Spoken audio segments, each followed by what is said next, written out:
Benchmark, the voice of business. Presented by LMD.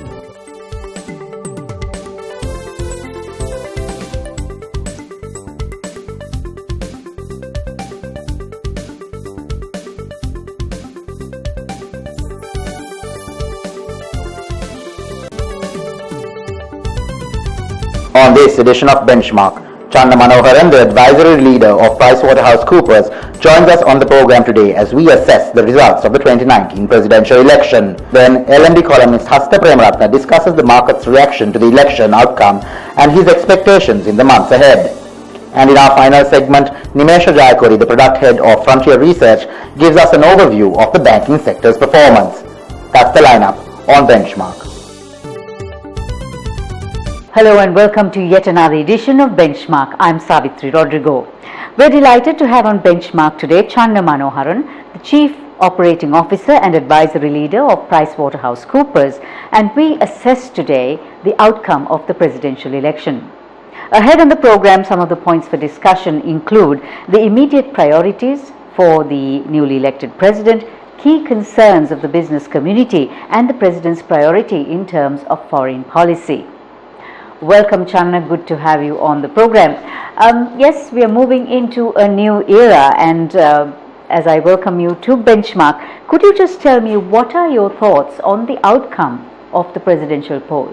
Well, I think the outcome is very clear, right? I think the people have spoken, and if any party, any government doesn't deliver on their promises, they get thrown out. So I think democracy is in play, and if you take in 2015, there were certain promises delivered by a particular party, and did they deliver? I think vast majority of people feel that they have not delivered, despite some of the positive aspects of some aspects have been delivered. I think good governance, the independent commissions, strengthening democracy, independent judiciary, police, all that, I think there has been delivery, and that we saw in the way the elections were conducted, how the media was still biased, but I think it was very open, saying that look, you are violating the election laws, but the commissioner didn't have enough power and teeth to kind of enforce what he should have been able to do. So I think some aspects have been delivered, but what people are saying is the total package, what you promised to deliver, you didn't deliver. So they threw them out, and some of the basics were lacking. Security of the country, all of us went through that, and it was such a sort of fearsome period for all of us, and the youth who had never gone through that before. I mean, when the war started when I was 10 years old, and we are used to it, and our generation dealt with it very well, but the younger generation was totally scared. They refused to go to school. So I think we are seeing some aspects of key aspects which we as citizens felt that should have been delivered, did not deliver, and there was a lot of ball passing among politicians. So I think it's a very clear cut. Any government which does not deliver the total package as promised, and the franchise that we exercise, if it is not delivered, you get thrown out. And it's a good lesson for all the political parties. And I think this government too, we are happy that they come on a mandate which the people have overwhelmingly voted for. But if you end up not delivering what you promised in your manifesto, you are bound to get thrown out. I think that's democracy in play, and I'm very happy. So I think we would like to see how this government will deliver on the manifesto. And if they don't deliver, I think come 5 years, we will see the same result. So in the lead up to the election, Amnesty International asked the candidates to prioritize human rights issues as well as the commitments on transitional justice made in the aftermath of the 26-year war. The bar, as you said, has been set very, very high. So what are the immediate priorities for the newly elected president? I think if you look at the manifesto, I'm purely going by the promise that have been made and the people who voted have elected this government on. I think the election manifesto is very clear. They are saying they'll respect human rights. The current government wants to deliver on human rights. They're talking about an integration society, one society. I'm happy that President Gotabaya Rajapaksa has said that he'll be president for the whole of Sri Lanka, irrespective of how the pattern of voting was seen. So I personally think high priority for this government would be to make sure that the social fabric is not disturbed, that ethnic harmony is maintained. And the root cause for any problem that Sri Lanka has had for the last 40 years has been the whenever governments sort of misuse or abuse their mandate and don't respect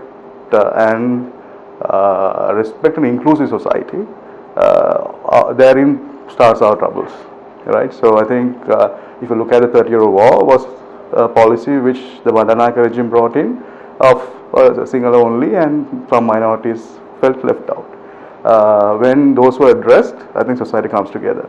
So I personally feel that if this government believes and delivers on an inclusive society, that should be the highest priority.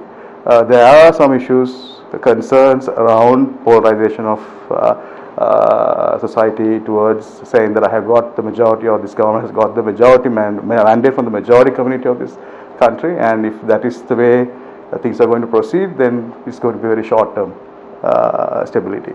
So on that note, how do you foresee the President's term of office? I foresee this term, I think this term will not have some of the negatives of the previous government. The mandate that we saw in terms of getting a very clear-cut mandate of 51% or 52% will result into a very strong parliamentary position for them in government. So they won't be dependent on the coalition partners. So I think that's a good thing, where there will be consistency in policy. And the bad side of it would be is that with great power comes great responsibility. So if in the manifesto they have mentioned they are going to amend the constitution so that there will be efficiencies. They have cited that the current constitution does not allow proper expeditious government, but that should not mean that all the good work the previous government has done, which the people wanted and has been executed in part in terms of all the independent commissions, the election commission, the judicial commission, the police commission, all that should not be seen as impediments. I think they had to build on what those commissions have been set up for, and that's what we voted for in 2015. I don't think this mandate should be interpreted as saying that all what was done, given as a mandate in 2015 for the Yahapala government, should be brushed aside. I think they got to build on the good work this government has done, and so that we are not starting from ground zero again. I think that should be, that's my kind of take on. Sluggish economic growth and sizable foreign debt are among the issues the President will have to tackle. In your view, what are the measures needed to boost economic growth and also support local industry? I think the manifesto talks about that. What they're saying is that there was tremendous economic growth and therefore it justifies the debt Sri Lanka accumulated in that 10-year period of the previous government. The current manifesto of the government, the new president talks about that sluggish economic growth, but still your debt situation had accumulated. So there is no correlation between the debt accumulated and the economic growth the current government had delivered. I'm frankly a bit baffled as to how they're going to sort these two things out, especially in the context of the tax policies that have been sort of spoken of during the election period. Reduction of VAT to 8%, income tax reductions, all the social benefits which the population deserves, no doubt. How are they going to balance these two aspects? Still, I think it's very early days. I think we would like to give the opportunity for the new president and his government to present their first budget and to sort of see how they would achieve that. I think they have sort of realized that in the manifesto, if you read it, the state-owned enterprise reform, which is I think draining the whole economy, Sri Lankan Airlines, Ceylon Electricity Board, Ceylon Petroleum Corporation. I think if they deliver on what they have promised in terms of bringing in efficiency, removing duplication of state agencies, they are talking about removing the existing agencies in terms of who are monitoring the state-owned enterprises like the SEMA, and they're trying to remove that and bring a new agency on board, which is fine. I think if that's the preferred option, they won't have legislative power to do certain things. But prioritization has been ruled out. So depending on efficiencies, efficiency brought through professional management, efficiency brought through competent management, and also they are saying that they will evaluate every chairman and the board which are going to be appointed will be independent and will be competent. It's easier said than done when you have political favors to deliver. We have seen in the past all chairmanships which were given were not based on merit. I think most of them were based on political affiliations.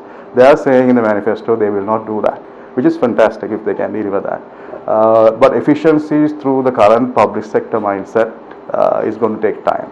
So how do you manage that longer term or medium term plan along with the immediate need to deliver on the fiscal situation of the country? I think that is something that we would like to see how they will balance it. If you go back to our previous modus operandi of bilateral aid from China, borrowing from India, that's going to entrap us into a geopolitical fix that we went through earlier. So we had to watch and see. The business community has faced numerous blows this year. It has been a hard year for them. What are the key concerns that the business community has at this time? The new era, I think I'm always an optimist. I would like to believe that people whom we trust with our franchise would deliver. So I think it's a fresh start. I think Mr. Gotabaya Rajapaksa in the press conference said that he wants to be the president of the new Sri Lanka and not to harp too much on the old Sri Lanka.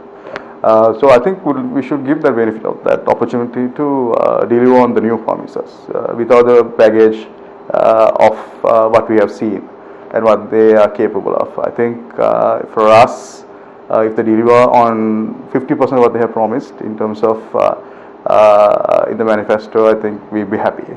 But there are good signs. I think enablement, digital enablement of in every sphere is being spoken about.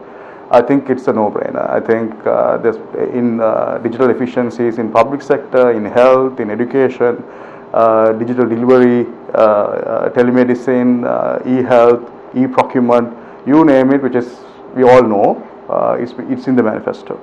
I think how they will deliver it, it's a balance between the quick delivery and following proper procedures and governance, which is required for it. Always the temptation is to overlook laid down procedures in government and to deliver quick results, which I think in the longer term we have seen how abuse of such powers could lead to what you call inefficiency of a different nature. Corruption creeps in. So I think for us as a private sector, I think we backed the previous government and we worked with the previous government to deliver what they should deliver. I think we will back the current government to do so, because for us we are political. We don't gain anything by taking political sides on this. If the government delivers on its policy and has correct enabling environment for the private sector to work with, then I think that's all we need. We don't need handouts from government. We don't need special favors. If it is a level playing field and everybody has the equal option to play, I think that's what the private sector needs. So I think that's what we expect. So Channa, let's continue this discussion after a commercial break. Time for that commercial break, and on the other side we ask Channa Manoharan for his views on Budget 2020 and the constitutional or legal reforms that Sri Lanka needs to ensure stability going forward.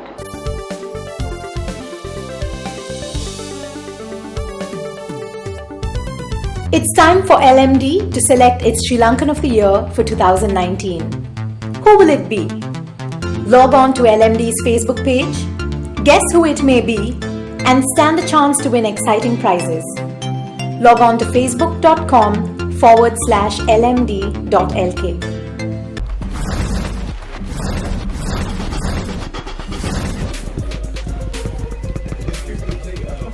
$8,500 done. 1,500 to go. Hoorah! What on earth are you doing? I'm making money. You're crazy. Crazy for money.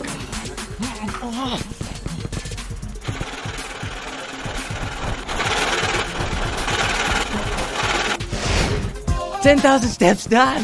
Who the man? I do it every single day. Show me the money.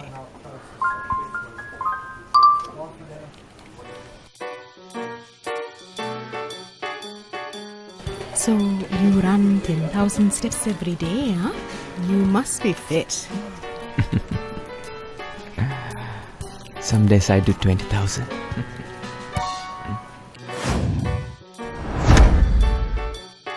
Hoorah!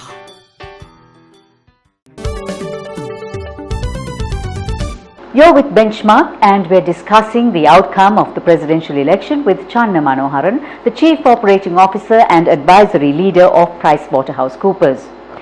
Channa, welcome back after the break. Former permanent representative of Sri Lanka for the UN, Dr. Paritha Kohana recently stated that, I quote, efforts to reassert Sri Lanka's standing as an equal and respected member of the international community should become a priority for policymakers and would find favor with the disenchanted electorate, unquote. What should the President's priorities be in terms of foreign policy? So I think foreign policy wise, the manifesto talks about a non-aligned policy. It will be international friendly policy. I think if we kind of follow that, I think that will be fantastic. We already see Indian government has already invited President Gotabaya Rajapaksa to come over there, and the invitation has been accepted. I'm sure equally China has been recognized as an important trade partner and a neighbor to work with. So I think yes, we will be stuck in this geopolitics for a while of India, China. We unfortunately have got in the middle of it. To come out of it is going to be a challenge. Also, I think this government has come with a reputation of saying that we are pro-Asia, not very, seem to be not very friendly towards US and Europe. That has worked very well with the electorate. So how do they kind of balance that and then sort of engage with US and Europe are our key trade partners. So you can't have a situation of excluding them. I think the manifesto says they recognize the existing first world, but Asia and East Asia trade has been given significant focus. So, but I think we cannot ignore the US and Europe, and I think we have to kind of engage and make sure that our key trade partnerships continue. Having said that, all agreements which have been signed by the previous government in the manifesto say they are going to reassess and revisit. So I think we got to balance the political what we call bantering as against what's reality. I think revisiting everything which the previous government does, whether good or bad, revisiting the bad aspects of it and the negative aspects of it is fantastic, but revisiting everything what the previous government has done from a private sector point of view, we think it's a waste of time. That energy can be put into continuing the good work and building on it, and there's no harm in giving credit where it's due. A vote on account was approved in October to enable the preparation of a budget based on the incoming government and also the cabinet. Now, what do you think should be included in budget 2020? For me, more than inclusion, execution. If you look at my tech industry, they allocated 300 million rupees every year in the previous government. How much of that got utilized? A fraction of it, because funding was not, cash was not dispersed even though there was allocation. B, execution was very slow because of government procedures. So I think for me, whatever that you include has to be executed. There's no point having allocations and not being spent. So I think government sometimes allocates a lot of money and says I'm doing a lot of things, but they very well know only 20% would get utilized. So I think that we would like to look at that utilization going up and efficiency going up. I think whatever in the manifesto, I think this government should execute. I think there's nothing wrong in terms of the manifesto. I think all what they have included in terms of education, upskilling, digital Sri Lanka, all that has to be executed. So if you take last government hired McKinsey to come up with a digital Sri Lanka strategy. So if you're going to throw that away and if you're going to restart on a different strategy, I think that's a foundation that we will ignore. I think that foundation is something that is a multi-stakeholder engagement was there in creating the digital Sri Lanka document, and executing that should be the focus rather than restarting it. I think for me, whatever they include in terms of the current manifesto and the prioritization in terms of education is important. Women empowerment and women engagement, the economy has been mentioned in the manifesto. I think that's a very good start for us. There is also loads of benefits for women to participate in the workforce. Then in terms of providing childcare support, all that is, I think, should be implemented. This government started with it, but could not execute because of lack of funding. I think so. The important thing is to find the money to execute some of the key priorities, whilst kind of sorting the fiscal issues out. An opinion poll conducted by Social Indicator found that 53.3% of the Sri Lankans polled feel that the current constitution should be maintained, but with a few changes. Now, almost half, that's 48%, support the decentralization of certain government powers, and 42.3% say the executive presidential system should be retained without changes. What constitutional or legal reforms are needed to ensure the country's stability moving forward? Tough one. It's a tough one. We've seen the benefits and the kind of downside of an absolute power given, right? I think 19A is a bit of tinkering around that to say how do I maintain that balance, right? I personally feel if we are having a parliamentary Prime Minister as the head of state, then we need to have certain balances. This horse trading of MPs has to stop. So if you have what the stability that comes with the presidential system is that we have a strong executive who cannot be shifted for 5 years. The downside of that is that you have absolute power given to a president. And then if you have unlimited terms given to one individual, then we have the issue of absolute power continuing for eternity. So the 2 terms is a good balance that I see.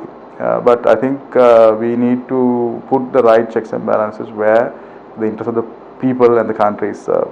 So if you have parliamentary government system only, then I think we need to prevent MPs crossing over, MPs becoming a commodity as to the highest bidder.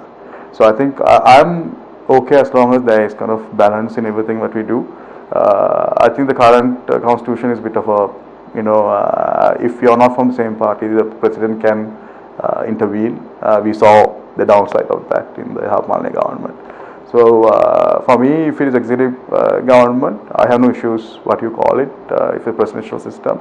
So be it, with the right checks and balances. No one individual can be above the law. And then if you have the right checks and balances, even to a president, I mean, we see that in the US, you can be impeached as a president. You're not above the law. So I think we need to have the right checks and balances. If you're moving away from the presidential system, so be it. But the abuse of power in a prime ministerial system, the right checks and balances has to be there. For us, I think everything boils down to governance and the right people being in politics. So you need strong institutions, democratic government institutions who prevent abuse of power. So if you have that, that's going to balance whatever excess of abuses. But then the politicians have to create those institutions who will now control them and who in their right mind will do that. Right, so I think yes, how pragmatic the politicians would be and how strong citizens will be to enforce that is the question. I think we will evolve. We are Asia. We can't expect what you call evolution of our political systems to happen so quickly. Unfortunately, we are not evolving. I think we have sort of degenerated. So I think to get it up there, I think the citizens have to be more vigilant, have to be aware of their citizen rights, thinking that, oh, I've done my part by voting president in next 5 years, I've done my part. Now it's a responsibility of the new government to deliver and you stay put. I think the citizen empowerment is important and we all have to be part of that. As private sector, there are criticisms saying that we have kept quiet whether in this government or the previous government, Rajapaksa government. Whatever happened, the private sector played ball, right? I think with our new generation, the younger people are, I think, more vociferous. I think social media is one of those mediums that people use very effectively. I think as long as our freedom of expression is available and we as citizens are more engaged in what government does rather than outsourcing government for 5 years and wake up every 5 years, then I think we are also equally to be blamed. I think whichever the system that we have, it has to be with the right checks and balances, whether it's presidential, prime ministerial, it doesn't make any difference. Successive governments are known to break their promises. They don't deliver on their promises. But you mentioned that this time people expect the government to live up to their promises and to deliver them. How can citizens demand accountability and also transparency from elected officials to ensure that they do live up to their promises and deliver them? I think we have to hold them accountable. I think the current constitution gives us enough opportunity to do that. We have the Right to Information Act. How many of us have used that?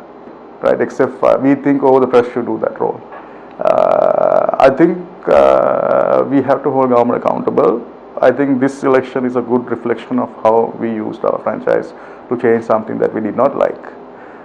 Having said that, most of us felt that we had a Hobson's choice, so to say, look, there is baggage on both camps, and we had to choose the better of the lesser evils. I think it will take some time. We have to hold them accountable. We have enough powers within us to hold government to be accountable. I think as citizens we have to be more vigilant. Every time your rights are being violated, you've got to take it seriously and fight back and make use of every legal avenue available to do so. And if you don't succeed legally, then of course you use your franchise every 5 years. I think that's the only way that we can keep holding politicians to be accountable, because if they lose their jobs, that's when they wake up, well, that's when they change. Beyond that, I don't think we have any other choice. I think we have to demand for good governance. We have to stand up for good governance. And as private sector and citizens, we have to also do our part. We cannot, for every corrupt politician, there is a willing citizen or a private sector person willing to pay that bribe. So then you can't have two standards. Why is the politician taking because somebody is giving? So if you say, no, I will do the right thing, but it's going to be very slow. So if good things come sometimes very fast and sometimes very slow. So if you take the shortcut, then you can't say the politicians are the only bad people in this equation. I think we have to do our thing, stand up for our rights, and if your choice is not to stand up for your own rights, then let's not complain about it. I think we are all very good at complaining about everything, but not doing anything on our own. So I think we all have a role individually and then also collectively to stand up for what we believe is right. And sometimes standing up has its consequences. But in the end, if that's what you want, you have to stand up. As a final question, Channa, briefly, what is your long-term outlook for Sri Lanka? I think we have always punched above our weight, irrespective of all the difficulties that we have faced. We are small, we don't have the perfect governance. We have had our history of baggages, but I'm very positive that we will live up to our true potential if all of us put our minds and hearts together. It will be there. Well, your optimism is infectious, and he is looking forward to new chapters for Sri Lanka going forward. Thank you, Channa, for joining us. Thank you, sir. So we've been discussing the election with the Chief Operating Officer and Advisory Lead of PricewaterhouseCoopers, Channa Manoharan, on the program today. On the other side, we have Anushan Selvaraja with more.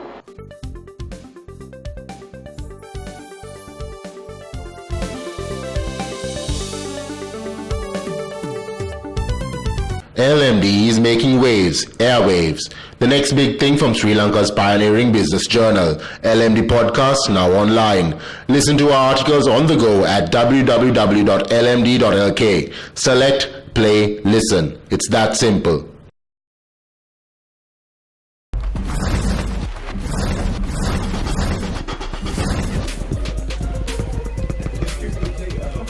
$8,500 done. 1,500 to go. Ooh, rah. What on earth are you doing? I'm making money. You're crazy. Crazy for money.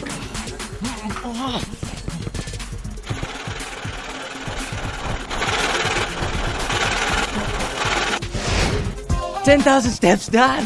Who the man? I do it every single day. Show me the money.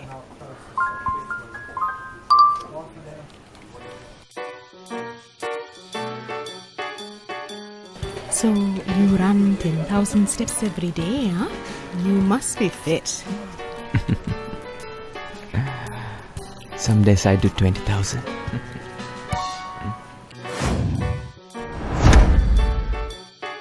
Hoorah!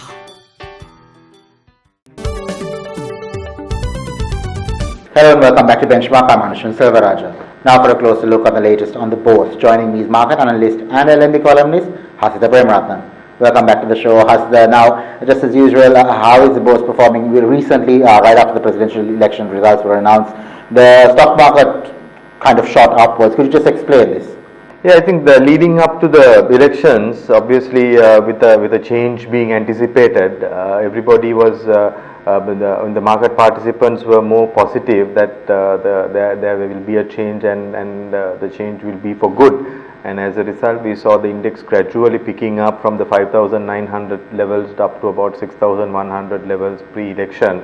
But there was profit taking every now and then when it happened.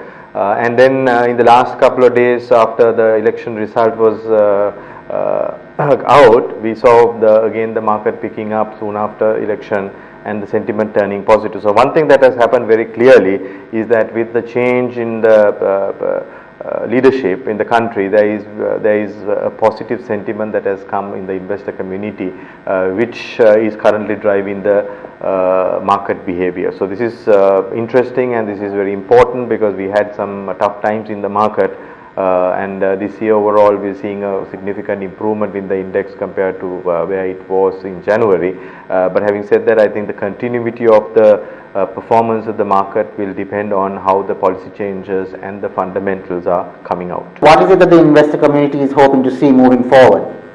I think first thing is the stability in terms of bringing in consumption up on one side. That will give boost to the retail sector and the other relevant sectors. On the other hand, the construction to start getting into a more progressive and a more aggressive manner, which is happening at the moment but need to get a little more boosted. So the construction and the related sectors will start picking up slowly. And in the meantime, we are also expecting to see how the export and the related other sectors are being looked at. Obviously, to boost the exports, there has to be some incentives being given. So likewise, the tax regime is expected to come down from a 28% to 18% as per the manifesto of President Gotabaya Rajapaksa. So when you take all in all, there will be a few specific direct advantages to boost the corporate earnings. And on the other side, with the consumption pickup expected, sentiment being picked up, and with tourist arrivals also gradually starting to improve, with of course the last 6 months challenges post Easter Sunday attack, we can look at again the inflows to be stronger as well. So with these shifts and changes, obviously one should look at corporate earnings to be improved. And if the corporate earnings improves, the valuation of the market has to go up, and then it is justifiable for us to see this momentum, more fundamental angle as well, not only just from the sentiment angle. Also, another dynamic is the foreign investors, because we've seen in the last 2 to 3 years a significant participation of foreigners in the market, which is a good thing. And in the meantime, we also saw the retailers playing a relatively less active role, which is not a very good thing either, right? So we have to have the balance of all the local institutions, the retailers, as well as the foreign investors all coming into the party in a more structured composition. So the important thing here will be how the valuations go up and the governance side improves, and with that security and with that type of additional comfort, I think the foreigners will also look at things positively. But from the foreign angle, we can expect them to be a little bit on a wait and see mode, while the local retailers will mainly drive the initial growth or the drive in the market. And if the fundamentals start settling in, the local institutions and the foreign investors will come in, and which will make a more sustainable growth. Now you mentioned that the foreign investors are taking a little bit of a wait and see approach. What sort of advice would you give those retail investors then?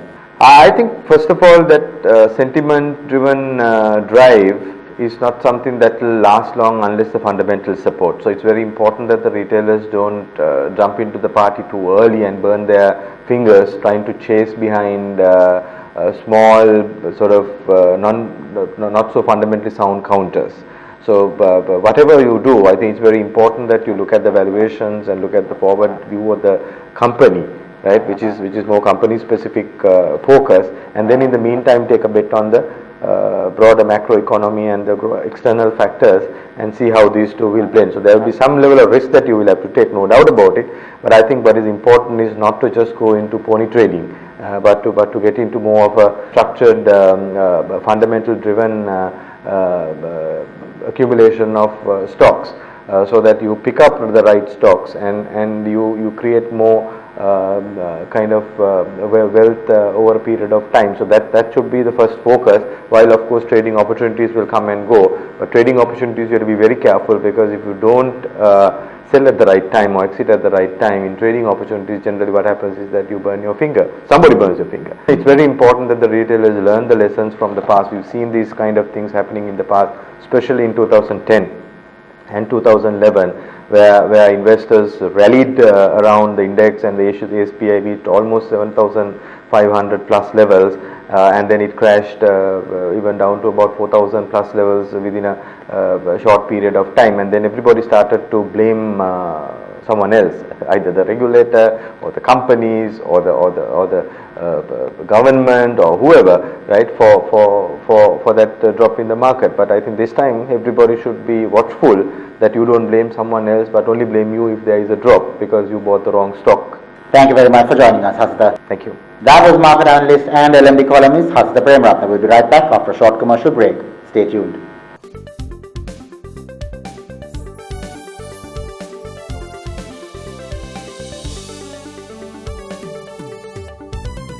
It's time for LMD to select its Sri Lankan of the Year for 2019. Who will it be? Log on to LMD's Facebook page, guess who it may be, and stand a chance to win exciting prizes. Log on to facebook.com/lmd.lk. Welcome back to Benchmark. I'm Anushan Selvaraja. Now we'll take a look at the banking sector's performance. And joining me from Frontier Research is Nimesha Jayakodi. Welcome to the show, Nimesha. Now, how has the banking sector performed so far? Yes, Anushan. So the banks, most of the listed banks, all of them actually, put out their results for the September quarter recently. And if you look at most of the banks, their profit figures are better than it was in the second quarter. So I'll just talk to some of the points that help the banks to achieve this, particularly if you look at the interest cost, what they have to pay the depositors and what they have to pay on their borrowings. That was very much contained during this third quarter. I think one of the reasons or one of the key factors helping the banks keep it at a contained level is the deposit rate cap, which was in place since last April. The impact of it wasn't felt really during the second quarter of the year, which is quite natural because it takes some time for the effect to come into the books of the banks, because either the fixed deposits need to be renewed or new deposits have to come into place at these new lower rates. And also they didn't really pursue very aggressive deposit growth because the need for funding was very much less than in the previous quarters or previous year. Beyond that, there were certain other things like fee income, which the banks charge for their services, that had gone up a little, and also the credit costs or the impairment charges were very much contained during the third quarter. So those are the factors that help the bank achieve a better profit figure during the third quarter of the year. But overall, if you look at a 9-month period, they haven't really seen profit growth compared to 2018.